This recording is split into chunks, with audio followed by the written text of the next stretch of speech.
திரு குமார், ஏன் தமிழ்நாட்டில் மறைமுகமாக ஹிந்தி திணிக்கப்படுதா? தமிழ்நாடு எப்படிப்பட்ட மொழி உணர்வுமிக்க மாநிலம் தெரிஞ்சும் இதை பண்ணுறாங்க அப்படின்னு விமர்சனம் வருது. நம்முடைய ஆச்சாரியார் ரொம்ப தெளிவாக சொன்னார்கள், இந்திய நேரடியாக இந்திய எல்லாரும் படித்து தான் ஆகணும், இது கட்டாயம்னு அரசாங்கம் எந்த இடத்துலையும் சொல்லலை. இன்னும் சொன்னால் தமிழ் வழி கல்விக்கு, தாய் வழி கல்விக்கு இந்த 2020 எஜுகேஷன் பாலிசியில் அதிக முக்கியத்துவம் கொடுக்கப்பட்டிருக்கிறது. ரெண்டாவது, இன்னொரு மொழி தேவையா, மும்மொழி கொள்கை தேவையா இல்லை அப்படிங்கிறது நம்முடைய தரணிதரனுடைய ஆர்குமெண்ட். நான் என்ன சொல்கிறேன்னா, இப்போ இங்கே படிச்சுட்டு நேராக அமெரிக்கா அல்லது ஜெர்மனி, ஆஸ்திரேலியா போய் படிச்சுக்கலாங்கிறதுக்கு நிறைய எக்ஸாம்பிள்ஸ் அவர் சொன்னார். இந்த நாட்டிலே 140 கோடி மக்கள் இருக்காங்க. இங்கே 28, 9, 37 மாநிலங்கள் இருக்கிறது. எல்லா மாநிலத்திலையும் எல்லா இன்ஸ்டிடியூஷன்ஸ் இருக்கிறது, தொழில் நிறுவனங்கள் இருக்கிறது, வேலை வாய்ப்புகள் இருக்கிறது. இதில் இங்கே உள்ளவங்க அங்கேயும், அங்கே உள்ளவங்க இங்கேயும் வேலை பார்க்குறதா இருந்தால், மக்களோட மக்கள் பகிர்ந்து கொள்வதாக இருந்தால், நீங்கள் ஆரம்பத்தில் எடுத்து சொன்னது போல இந்தியாவின் பிற மாநிலங்களுக்கு போயிட்டு வர்றதாக இருந்தால், அவர்களுக்கு வாழ்வியல் முறையிலேயே அந்த மொழி தொடர்பு இருந்தால் அது அவசியம்தானா அப்படிங்கிற ஒரு கேள்வியை இதை எதிர்ப்பவர்கள் அவங்களுக்குள்ளே அவங்க கேட்டுக்கலாம். ஒன்று, 47 இந்திய எதிர்ப்பு தேவையான்னா நான் அதை அடித்து சொல்லுவேன், தேவை. 47 இந்திய எதிர்ப்பு தேவை. 37 47 பிஃபோர் இண்டிபெண்டன்ஸ். ஆனால் இன்னைக்கு 2000 அன்னைக்கு ஏன் எதிர்ப்பு தேவை அப்படின்னு சொன்னால், அன்னைக்கு ஐயா கலெக்டராக இருந்தவங்க அவங்களுக்கு தெரிஞ்சிருக்கும், அன்னைக்கு 16-15% தான் குழந்தைங்க படிக்கிற அளவுக்கு தான். 36 கோடி மக்களில் 15-16% மக்கள் கூட படிக்கிறதுக்கு நம்மகிட்ட இன்ஸ்டிடியூஷன் இல்லை, எஜுகேஷன் பள்ளிக்கூடம் கிடையாது. அந்த காலகட்டத்தில் நம்ம தாய்மொழியை கற்றுக் கொடுப்பதற்கு நம்முடைய அடிப்படை ஆரம்ப கல்வியை சொல்லிக் கொடுக்க முடியாத நிலை இருந்தது. ஆனால் இன்றைக்கு அப்படி இல்லை. இன்றைக்கு இந்தியாவோட ஒரு மூளை கொள்கை அப்படி என்று சொன்னால், இன்னைக்கு குளோபலில் நம்ம வந்தாச்சு. 95லேருந்து குளோபலில் என்ட்ராகி நம்ம என்ஜாய் பண்ணிகிட்டு இருக்கோம். உலகமே உள்ளங்கைங்கிற அளவில் வந்தாகிவிட்டது. அப்போ உலகத்தோடு தொடர்பு கொள்வதற்கும், இந்தியாவுக்குள்ளே இந்த இவ்வளோ பெரிய நாட்டில், உலகத்தில் நம்பர் 1 பாப்புலேஷன் உள்ள நாட்டில், இந்தியாவில் உள்ள எல்லா மாநிலங்களையும் எல்லாரும் போயிட்டு வர்ற மாதிரி ஒரு இந்தியாவுக்குன்னு ஒரு தேசிய மொழி இருந்தால், அந்த மொழியை அரசாங்கம் அரசியல் சட்டத்தில் இந்தியா தான் சொல்லி இருக்கிறது.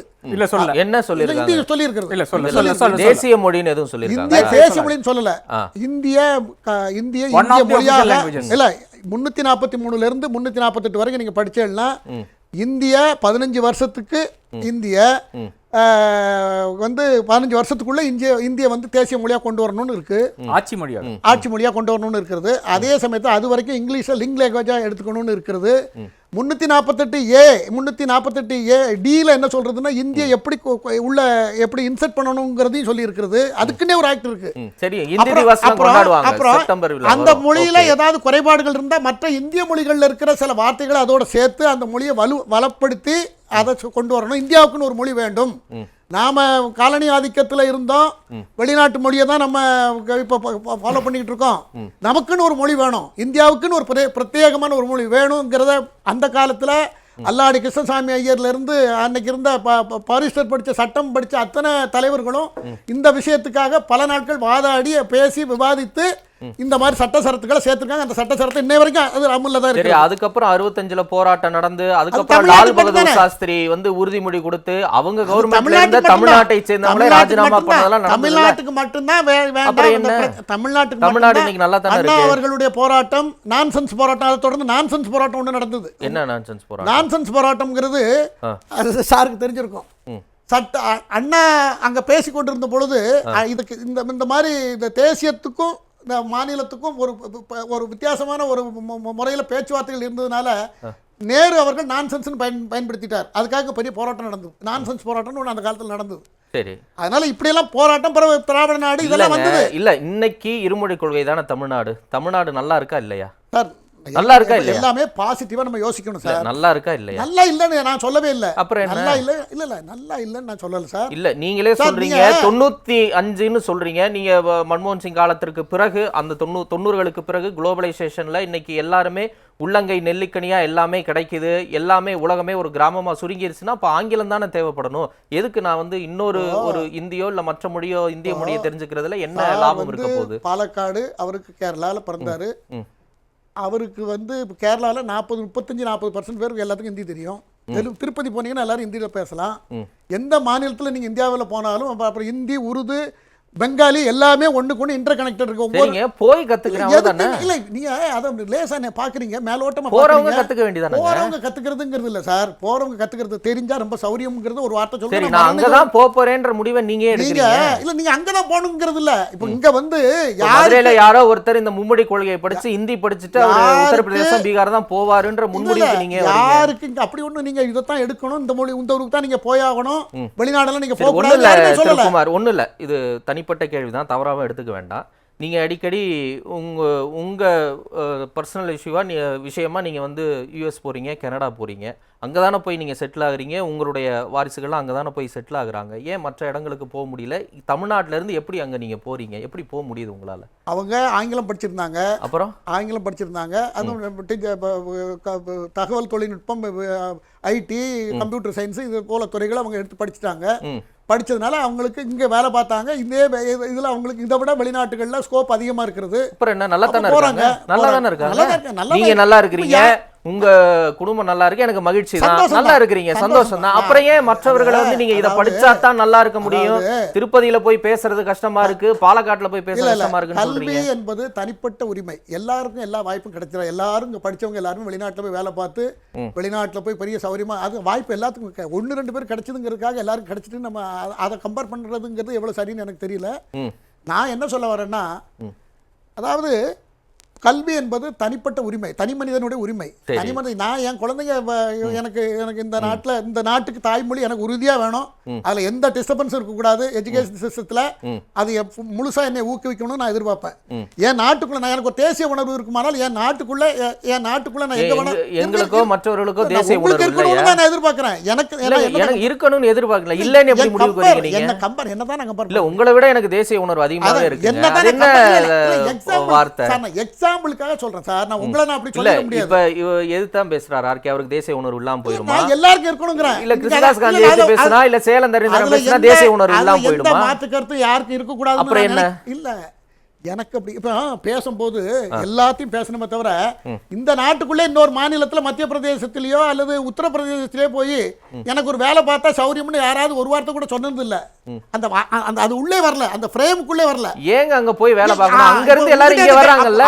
இது ஒரு நாடு, ஒரு பெரிய நாடு, நம்ம நாடு ஒரு 140 கோடி மக்கள் உள்ள நாடு, நம்ம ஒரு 7.5 கோடி மக்கள் இருக்கிற ஒரு தமிழ்நாட்டுல இருந்து இந்த இவ்வளவு பெரிய பாப்புலேஷனை தாண்டி நான் வெளிநாட்டுல போய் தான் வேலைக்கு பார்ப்பேன்னு ஒரு உணர்வு தானே நம்மகிட்ட இருக்கிறது. அந்த உணர்வு இந்த உணர்வு இருக்கிற எங்க குமார் வந்து மத்திய பிரதேசத்துல வேலை பார்க்கணும், அதனால ஹிந்தி தெரியணும்னு வருத்தப்படுறீங்கல்ல. மத்திய பிரதேசத்துல இருந்து ஒருத்தர் இன்னைக்கு ட்ரெயின் ஏறி நாளைக்கு சென்ட்ரல் வர்றாரு, அவருக்கு தமிழ் தெரியலையே அப்படின்ற ஒரு பதட்டமோ இல்ல ஒரு ஆர்வமோ இல்ல ஒரு வெக்கமோ அவருக்கு இருக்குமா சார்? அவருக்கு இருக்கா இல்லையா? எல்லாரும் கத்துக்கிறாங்க சார். எல்லாரும் இங்க வர எல்லாரும் தமிழ் தெரிஞ்சு வர்றாங்களா? எல்லாரும் சொல்லுங்க. ஒரு 3 மாசம் 6 மாசத்துல கத்துக்கிறாங்க சார். அப்புறம் என்ன கத்துக்கிறாங்க? அப்புறம் நம்ம போய் கத்துக்கலாம்ல, போய் நம்ம அங்க போய் கத்துக்கலாம்ல. கத்துக்கிறாங்க. அங்க அபிஷியல் லாங்குவேஜாவே அது ஹிந்தி இருக்கிறதுனால சில மாநிலங்கள்ல அது தெரிஞ்சதுன்னா கரெக்டா வரீங்க. அப்ப அங்க மும்மொழி கொள்கைன்னு சொன்னாலும் அங்க ஒரே ஒரு மொழி தான் இருக்குது, அது ஹிந்தி மட்டும்தான் இருக்கு. அங்க ஆங்கிலமும் புலமை கிடையாது, இல்ல மற்ற மொழியும் புலமை கிடையாது. ஆனா அவங்க கூட கான்வர்சேஷன் பண்றதுக்கு நான் 3ஆவதா ஒரு மொழியை கத்துக்கணும். இது என்ன லாஜிக்? இல்ல ஏன் லாஜிக் பிராக்டிகலா இது இருக்கும். அதானே என்ன இது பிராக்டிகலா? எப்படி நான் ஏமாறது பிராக்டிகலா? இல்ல இது ஏமாறது ஏன் எப்படி எடுத்துக்கிறீங்க? 60 கோடி மக்கள் நீங்க பேசுறாங்க இந்தியாவுல, 60 கோடி மக்கள் ஹிந்தி பேசுறாங்க. என்ன ஸ்டாட்டிஸ்டிக்ஸ் இருக்கு? 60 கோடி மக்கள் பேசுறது இருக்கு. என்னங்க போற போக்குல 60 கோடி மக்கள் பேசுறாங்க. எல்லா மாநில வாரியாலாம் லிஸ்ட் இருக்கு, நம்ம பார்க்கலாம். சரி, ஓகே. நம்ம மாநிலத்திலே சௌரியமானவங்கள், வசதி படைத்தவர்கள், அரசியல் தலைவர்கள், அவருடைய குழந்தைகள் எல்லாருமே 3 பிரெஞ்சு எடுத்துக்கிறாங்க அல்லது லத்தீன் எடுத்துக்கிறாங்க, டச்சு கூட சொல்லி கொடுக்காங்களா சென்னையில், அதுவும் அடிபடுது. சைனீஸ் படிக்கிறாங்க. இப்படியெல்லாம் எடுத்துக்கிட்டு இருக்காங்களேங்கிறதுக்காக தான் அரசாங்கம் என்ன சொல்கிறது, அஃபீஷியலாக எல்லா குழந்தைங்களும், அதில் வசதி உள்ளவங்களுக்கு மட்டும் அந்த வாய்ப்புகள் அவங்களுக்கு மட்டும் கிடச்சி அவங்கெல்லாம் எங்கெங்கெல்லாம் போவாங்க. ஒரு ஆட்டோ டிரைவரோட குழந்தை, ஒரு ஹவுஸ்மேடாக இருக்கிற ஒரு லேடியோட குழந்தை, சாதாரண பெட்டிக்கடை வச்சுருக்கிறவனோட குழந்தை, அந்த குழந்தையும் படிச்சுட்டு வெளிநாடு போக முடியுதோ இல்லையோ இந்த நாட்டுக்குள்ளேயாவது இந்தியாவுக்குள்ளேயாவது ஏதாவது ஒரு மாநிலத்தில் வேலை பார்க்கக்கூடிய தகுதியை நம்ம குழந்தை பெறணும்னு ஒரு தாயோ தகப்பனோ நினைக்கிறது அது வந்து அவங்களோட உரிமை தானே. அந்த உரிமையில ஏன் தலையிடுறாங்கன்னு நாங்கள் அதை தடுக்கிறதுக்கு அரசாங்கத்துக்கு எங்கே அதிகாரம் இருக்குது? சரி, ஒரு சின்ன ஒரு விஷயம் இருக்குது. இப்போ தேசிய கல்விக் கொள்கையில் இப்ப ஹிந்தி வந்து ஏழை எளிய மாணவர்களுக்கு போய் சேரணும் அப்படிங்கறது அதுதான் என்னுடைய நோக்கம். ஹிந்தி நான் சொல்லல, எந்த மொழியா இருந்தாலும் அவங்க விரும்புற மொழி எடுத்துட்டு போட்டோம். 3வது பொது தேர்வுல பாஸ் ஆகலன்னா அவங்கள வந்து அடுத்த கட்டத்துக்கு நகர்த்தக்கூடாது. 5வதுக்கும் பொது தேர்வு, 8வதுக்கும் பொது தேர்வு, 10வதுக்கும் பொது தேர்வு. அப்ப ஏழை எளிய மாணவர்கள் படிக்க வரும்போது இப்படி பொது தேர்வு வச்சு அவங்க ஃபெயில் ஆயிட்டா அடுத்த கட்டம் நகர்த்த முடியாம அவங்கள கல்வியிலிருந்தே வெளியேற்றக்கூடிய ஒரு நிலையும் ஒண்ணு இருக்குது இல்ல. இதை எப்படி பாப்பீங்க? நீட்டுக்கும் அதேதான். நீங்க சொல்லக்கூடிய ஆட்டோ ஓட்டுநரோ இல்ல வேற துப்புரவு தொழிலாளியோ கடைமட்டத்தில் இருக்கக்கூடிய பிள்ளைகள் எப்படி காசு கொடுத்து கோச்சிங் சென்டர் போய் படிச்சு டாக்டர் ஆவாங்க, அதை தடுக்கக்கூடிய ஒரு சிஸ்டம் தானே. அப்ப நீங்க சொல்றதே முரணா இல்லையா? முரணா இல்ல, ஒண்ணுமே முரணா இல்ல. உங்களுக்கு நீங்க நல்லா இன்னும் கொஞ்சம் யோசிச்சு பார்க்கணும். நான் வந்து மேல்தட்டத்தில் இருக்கிறவங்க எல்லா சுகத்தையும் அனுபவித்து கொள்ளலாம். ஆனால் சாதாரண மக்கள் எதுவும் தேவையில்லை, இந்த 2 மொழியிலே இருக்கட்டும்னு நினைக்கிறத எனக்கு ஏற்றுக்கவே முடியல சார். அது எனக்கு ஏற்றுக்க முடியாது. அது ஒவ்வொரு தனிப்பட்ட உரிமை. ஒரு அரசாங்கம் இன்னைக்கு அரசியல் கட்சி, இன்னைக்கு ஒரு கட்சி வரும், நாளைக்கு ஒரு கட்சி வரும், நாளைக்கு மறுநாள் ஒரு கட்சி வரும். ஒரு தனிப்பட்ட இண்டிவிஜுவலுடைய ரைட்டை எப்படி தடுக்க முடியும்? தடுக்கிறதுக்கு யாருக்கு உரிமை இருக்கிறது? அது அவன் தாய் தகப்பன் முடிவு பண்ண வேண்டியது, அந்த குழந்தைங்க முடிவு பண்ண வேண்டியது. அவங்க விரும்பி எந்த மொழி வேணாலும் எடுத்துட்டு போட்டோம். அவங்களுக்கு இந்த அரசாங்கம் கொடுக்குற சலுகையில் அவங்களுக்கு ஈஸியாக படிச்சிருவாங்க. நீ போய் இந்தி பிரச்சார சபை போய் படி, நீ லத்தீன் மொழி சொல்லி கொடுக்காங்க, மாசத்துக்கு 10,000 கொடுத்துட்டு படி அப்படின்னு சொல்லி அதனால இதை கையை காமிக்க முடியாது. அரசாங்கம் எல்லாத்துக்கும் எல்லாருக்கும் பையும், நல்லோருக்கும் பையுமலை எல்லோருக்கும் அரசாங்கம் ஒரு பொதுத்தளத்தை விரித்திருக்கிறது. அதுல எல்லா குழந்தைகளும் படிக்கட்டும். அதுதான் அதைத்தான் இந்த 2000 இந்த அரசியல் இந்த எஜுகேஷன் பாலிசி அதைத்தான் இன்சிஸ்ட் பண்றது. ஆனால் இவங்க அதை இந்தி பிரச்சாரத்துக்கு இந்திக்காக எடுத்துட்டு போய் மக்களை வந்து எதிராக கொண்டு வர்றாங்கிறது என்னுடைய அபிப்பிராயம்.